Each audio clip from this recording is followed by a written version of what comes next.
Buen día, mi nombre es Silvia Villatoro, médica y magíster en epidemiología clínica, y hoy vamos a continuar con los estudios de pruebas diagnósticas. El día de hoy abordaremos un poco más sobre los distintos estudios de pruebas diagnósticas, o más bien las distintas fases de los estudios de pruebas diagnósticas, las características principales, puntos claves en el desarrollo de estos estudios, los distintos sesgos que podemos encontrar y cómo realizar una lectura crítica adecuada de estos estudios.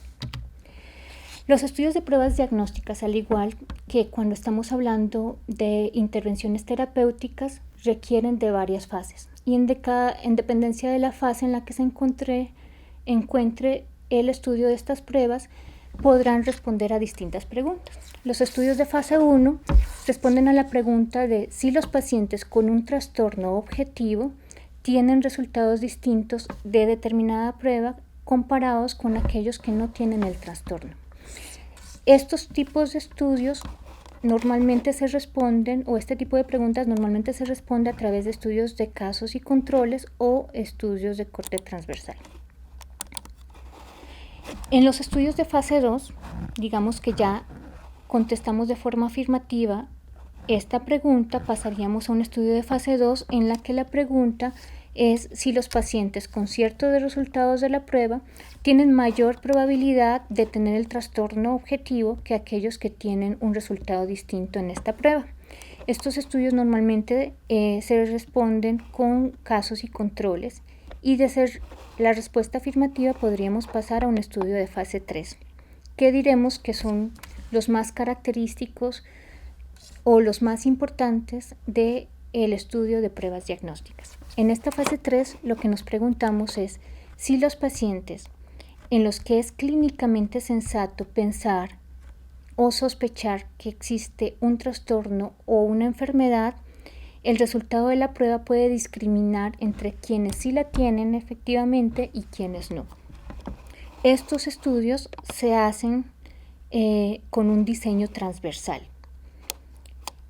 Después podríamos pasar a una fase 4 en la que la pregunta es si a los pacientes que son sometidos a determinada prueba les va mejor que aquellos que no se realizan esa prueba. Estos estudios normalmente se realizan, o es el diseño más apropiado podría ser un ensayo clínico. Y finalmente tenemos los estudios de fase 5 en los que la pregunta es si el uso de la prueba diagnóstica realmente conduce a mejores resultados con un costo aceptable. Es decir, que aquí nosotros realizamos unos estudios de costo-efectividad para estas pruebas.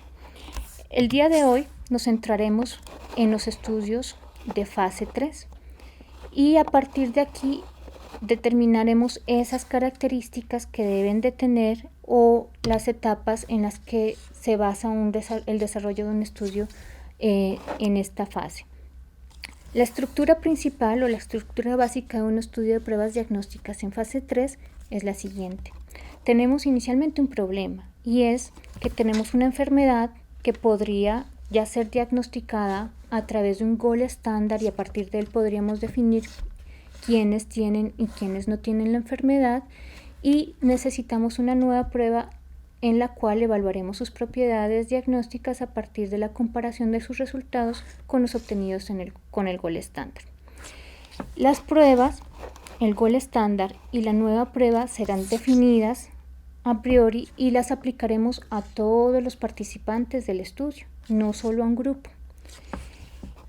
La selección de la población que participará en este estudio debe ser personas o individuos que tengan el dilema diagnóstico, es decir, aquellas personas en las que es sensato sospechar que está presente la enfermedad, y determinaremos a partir de las pruebas si lo está o no. La aplicación de la prueba, tanto la del gol estándar como la nueva prueba, debe ser a todos los participantes, y en lo posible deberá aplicarse de forma simultánea. Finalmente, los resultados se analizarán a partir de la comparación que tendremos entre los resultados de nuestra nueva prueba y las obtenidas por el gol estándar. Aquí hay unos aspectos clave en el desarrollo de estos estudios de pruebas diagnósticas que deberían de cumplirse en todos los estudios. Por un lado, los participantes deben ser personas representativas de la población que tenga la enfermedad y debe ser en lo posible con la inclusión de pacientes en todos los estadios de la enfermedad, no únicamente con personas graves, sino en lo posible también incluir personas en estadios iniciales, pues una prueba será mejor si es capaz de detectar a aquellas personas que apenas están empezando con la enfermedad, que los síntomas no son muy floridos, porque ahí es donde mayor utilidad clínica tendrá una prueba diagnóstica. Se debe elegir el mejor método accesible que se tenga hasta el momento para determinar quién está enfermo y quién está sano. Aquí estamos hablando del gold estándar. Tendrá que ser el mejor hasta el momento. Ambas pruebas, tanto el gold estándar como la nueva prueba, dijimos que se aplicarán a todos los participantes y en lo posible de forma simultánea y bajo las mismas condiciones. Si se deja pasar mucho tiempo entre la aplicación de una prueba y la otra, esa condición podría cambiar. Es decir, aplicamos inicialmente una prueba cuando la enfermedad aún no está presente, y si el tiempo que ha pasado entre esta aplicación y la segunda prueba ha permitido que aparezca la enfermedad, diremos que ambas pruebas no estarían evaluando las mismas condiciones del paciente. Por lo tanto, sus resultados no serían comparables. Es por eso que en lo posible ambas pruebas deben aplicarse de forma simultánea y bajo las mismas condiciones para garantizar que estemos evaluando con las dos pruebas una misma condición. Los resultados de ambas pruebas deben ser interpretados de forma ciega, es decir, el investigador que evalúe el resultado de la prueba gold estándar no debe conocer cuál fue el resultado de la nueva prueba en ese paciente, especialmente cuando el resultado requiere la interpretación o es una valoración subjetiva. En estos casos, el cegamiento cobra real importancia.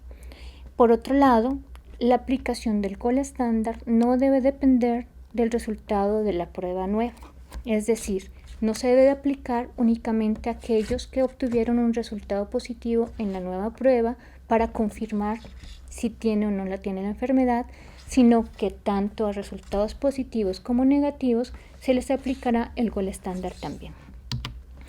Es aquí que aparecen los sesgos que son más característicos o más importantes de identificar en los estudios de pruebas diagnósticas, en el incumplimiento de estos puntos clave que vimos anteriormente.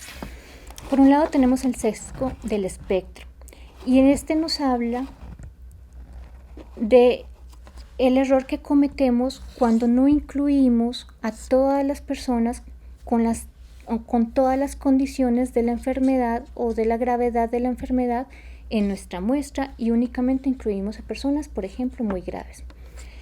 El sesgo de criterio de referencia imperfecto es cuando el gold estándar que elegimos para identificar quién está enfermo y quién está sano puede tener una alta probabilidad de cometer errores y clasificar como enfermos a quienes no lo están y como sanos a quienes realmente están enfermos.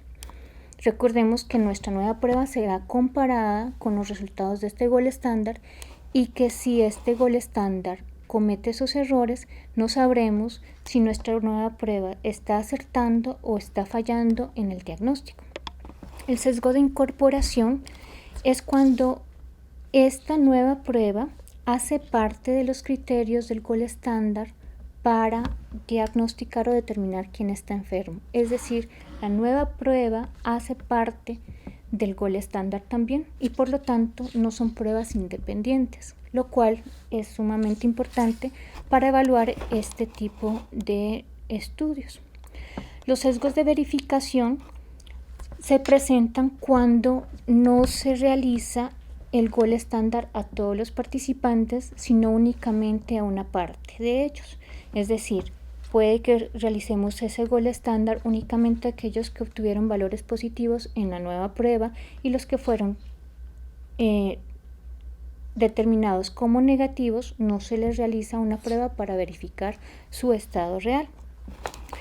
Y sesgos de resultados dudosos es cuando nuestra nueva prueba en algunas ocasiones obtiene un resultado que no es posible definirlo como positivo o negativo y por lo tanto se excluye del análisis ese resultado.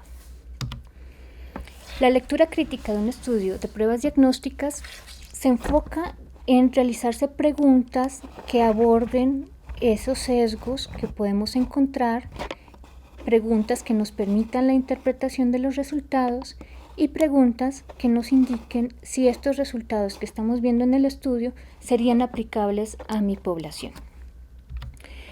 Y vamos a hablar un poquito más de estos sesgos y de las preguntas que hacemos para contestar a la duda o la certeza que tendremos de la existencia o no de un posible sesgo. Una pregunta inicial que nos debemos hacer es si constituyeron los pacientes una muestra representativa de las personas que tienen el dilema diagnóstico. Un ejemplo de esto puede ser un estudio inicial en que el antígeno carcinoma embrionario se encontró muy elevado en las personas con cáncer de colon avanzado comparado con las personas sanas. Entonces se creyó que este antígeno podría ser un buen elemento o una nueva prueba para diagnosticar el cáncer de colon. Con estudios posteriores se identificó que en personas con cáncer de colon en estadios iniciales esos valores no eran tan altos y que por el contrario personas con otras patologías podían tener valores elevados de este antígeno sin que fuera en sí cáncer de colon el que estuviera detectándose. Por lo tanto, este antígeno que inicialmente se creía que podría servir como una prueba de diagnóstico no fue funcional cuando se tomaron consideraciones como otros niveles de la enfermedad u otras poblaciones. Otra pregunta que nos podemos hacer es si los investigadores compararon la prueba con un estándar de referencia independiente y apropiado.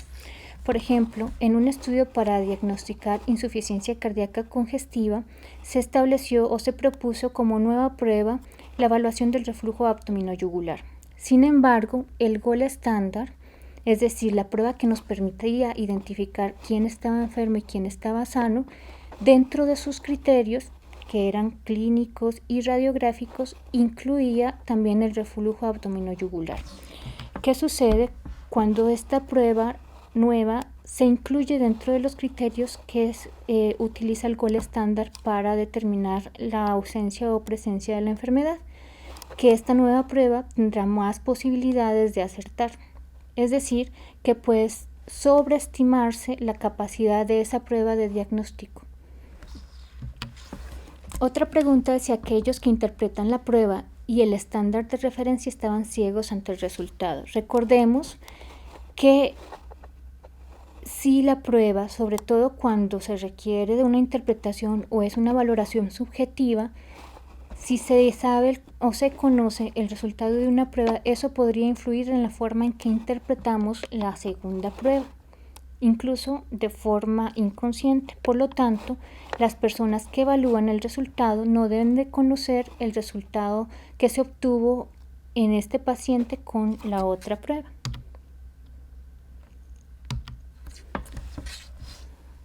Otra pregunta que nos haremos para evaluar si existe un sesgo de verificación es si los investigadores realizaron el mismo estándar de referencia en todos los pacientes independientemente de los resultados que se estaban investigando. Esto puede suceder de dos maneras. El paciente evaluado se le aplica la primera prueba, la prueba nueva, y en dependencia de si sale positivo o si sale negativo se le realizará o no el gol estándar para verificar el resultado, es decir, para verificar la condición. Otra posibilidad es que si es positivo se realizará un gol estándar y si es negativo se realizará otra prueba para determinar si en efecto está enfermo o está sano. ¿Esto por qué puede suceder? Muchas veces ese gol estándar requiere de riesgos o implica riesgos para los pacientes a la hora de realizarlos. Pensemos, por ejemplo, en una arteriografía. O puede ser también muy costoso o muy incómodo. Por lo tanto, muchas veces se realiza únicamente a aquellos que ya tienen una prueba positiva, aunque sea esta nueva prueba que estemos evaluando. Esto no es lo más conveniente, pero si se presenta, lo que debemos saber es que nosotros no podríamos confiar tanto en los resultados de sensibilidad, de especificidad, valor predictivo, negativo y positivo de esta nueva prueba, porque recordemos que estos valores se obtienen de la comparación de los resultados entre la nueva prueba y el gol estándar, y si este difiere, no podremos confiar en estos resultados que estamos viendo. Con respecto a cuáles son los resultados y cómo los interpretamos, lo vimos en el video anterior. Hablamos de la sensibilidad, especificidad, valor predictivo negativo y positivo, LLR negativo y positivo, y también de la curva ROC. Todas estas características nos permiten saber qué tan válida y qué tan precisa es nuestra nueva prueba. Otra pregunta que nos podemos hacer ya cuando estamos pensando en la aplicabilidad de los resultados que estamos viendo de ese estudio con respecto a nuestra población es si esta prueba tiene dificultades en su reproducibilidad. ¿Eso por qué se puede presentar? Ustedes saben que a veces tenemos como pruebas algunos elementos, por ejemplo, como un reactivo que puede variar en sus resultados en dependencia de las condiciones o la forma de almacenamiento que se tenga, y que son condiciones muy específicas para obtener los resultados que se vieron en el estudio. Si eso se presenta, nosotros podríamos dudar de que en nuestro contexto podrían cumplir con las mismas funciones que se cumplieron con esa prueba en el estudio que estamos leyendo. Por otro lado, cuando las pruebas requieren de la interpretación de un experto, también eso podría variar su reproducibilidad, es decir, que podrían cambiarse las interpretaciones en dependencia de quién esté evaluando el resultado. Estas condiciones de una prueba pueden hacer que no se comporte de la misma forma en el estudio a como lo haría en nuestro contexto. Otro punto importante es preguntarnos si los resultados de este estudio son aplicables a mis pacientes en las consultas. Y para eso nosotros debemos pensar si el paciente que yo estoy atendiendo o si los pacientes que yo atiendo a diario a los que me interesaría aplicarles esta nueva prueba cumplirían con los criterios de inclusión que se establecieron en ese estudio que estamos viendo, a partir del cual se obtuvieron estas propiedades diagnósticas en las pruebas. Si, por ejemplo, los pacientes que yo tengo en mi consulta tienen esa variedad y esa proporción de las variedades de los distintos grados de la gravedad de la enfermedad, si la prevalencia de la enfermedad es similar en mi contexto que en el contexto en donde se realizó la prueba. Recordemos, por ejemplo, cómo los valores predictivos se modificaban con la prevalencia, y también si nuestros pacientes se parecen o no a esos que estamos viendo que participaron del estudio de la prueba diagnóstica. Por otro lado, también preguntarnos si los resultados de esta prueba podrían cambiar mi decisión, ¿sí? Si esta prueba realmente la puedo aplicar porque me encuentro en este punto en el que la incertidumbre aún es tan grande que no nos permite superar el umbral de tratamiento o disminuirnos por debajo del umbral diagnóstico. Recordemos que la aplicabilidad de una prueba o la utilidad de una prueba finalmente es para tomar una actitud terapéutica o un manejo ante un paciente del que estamos sospechando un diagnóstico. Por lo tanto, únicamente si nos puede ayudar a excluir la enfermedad o a aumentar la certeza de su diagnóstico para tomar una medida al respecto, esa prueba no será útil. De lo contrario, no nos sería útil y no sería tampoco de utilidad, así las propiedades que tenga son muy altas. Si tenemos dos pruebas y esas están muy relacionadas, no cambiaría mucho esa probabilidad pretest que ya tenemos. Por lo tanto, preguntarse si vale la pena aplicar ambas pruebas cuando realmente no se modifica mucho esa probabilidad y únicamente estamos sometiendo a los pacientes a mayores riesgos, a mayores costos, no solo económicos, sino en todos los aspectos. También preguntarnos si estarán mejor nuestros pacientes al aplicarle esa nueva prueba. Finalmente, pensemos siempre en estas pruebas como pensaríamos en una intervención terapéutica. Si la aplicamos, le servirá a nuestra paciente para mejorar su condición de salud ante una enfermedad. Si lo hacemos y mejora, es una prueba útil. De lo contrario, pensar en por qué proponerla siquiera, ¿cierto? Entonces, entre mayor sea el beneficio obtenido a partir de los resultados de la prueba, mayor será la utilidad de esta.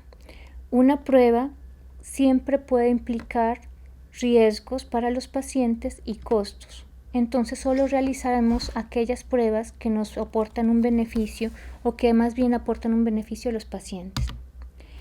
Para la lectura crítica podemos contar con herramientas que nos permiten realizar estas mismas preguntas que vimos ahora de una forma ordenada y poder decidir si confiamos o no en los resultados que estamos viendo en los distintos estudios de pruebas diagnósticas. Aquí tenemos dos ejemplos, el de CASPE y el QUADAS-2. Ambos abordan estos mismos aspectos de sesgos, interpretación de resultados y aplicabilidad. Esta herramienta la disponemos en español, esta está en inglés, pero no son únicas, existen también otras. Hasta aquí hemos visto las propiedades operativas de una prueba diagnóstica, los distintos estudios de pruebas diagnósticas, cuáles son los sesgos que se pueden encontrar y cómo realizar la lectura crítica de uno de estos estudios. Hasta luego.